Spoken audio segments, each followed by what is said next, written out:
Okay, Module 1, discussion question 2. What suggestions do you have for breaking the cyclical pattern of juvenile justice? So the textbook discusses what to me is an interesting concept, that if we go back in time to before the juvenile justice system as we see it today, we saw that children were regarded as chattel, they were like property, and they had little to no rights as compared to their adult counterparts who were being tried for a criminal case. In their juvenile delinquency cases, they were not afforded the same rights. They were incarcerated with adults or in the same manner.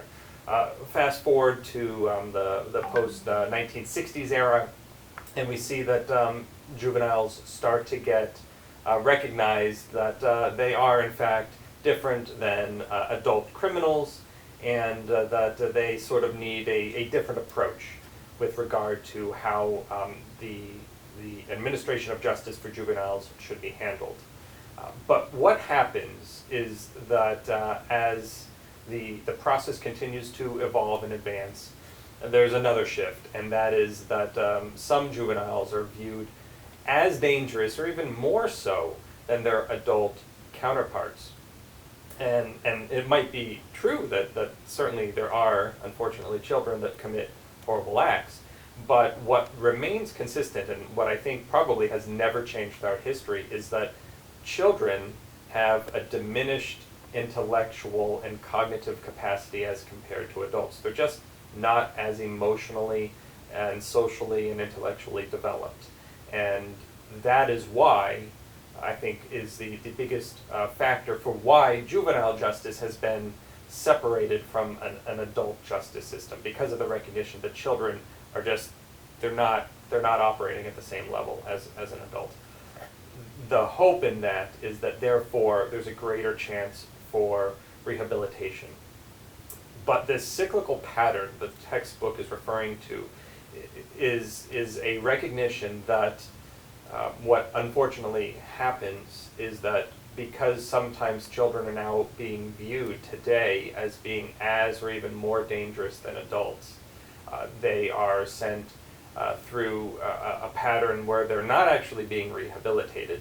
They're being incarcerated, they're being treated as adults again, they're being prosecuted as adults.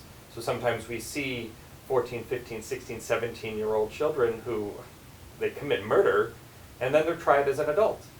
The court says, well, you know what? He's 16, but he did an adult crime.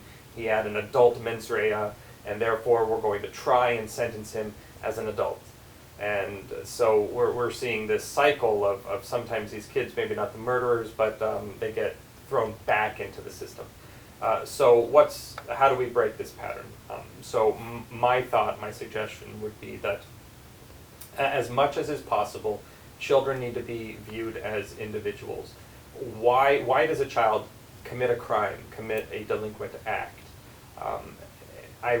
Although there are patterns and there are some general answers that might apply to a lot of children, really I think what needs to happen is that as much as the system needs to try to identify for each child what happened, why did they get into this place that they're committing these crimes, and then try to solve that issue. Was it a parenting or a lack of parenting? Was it some sort of abuse? Was it some sort of traumatic incident? Whatever it was, I think that needs to be addressed as part of their rehabilitation. And then hopefully once they've sort of paid their debt or what have you, then they can re-enter society, hopefully a healthier person with a better opportunity towards being a contributing member of society. And here is my source for the textbook, Taylor and Fritsch, Juvenile Justice, Policies, Programs, and Practices. Good evening.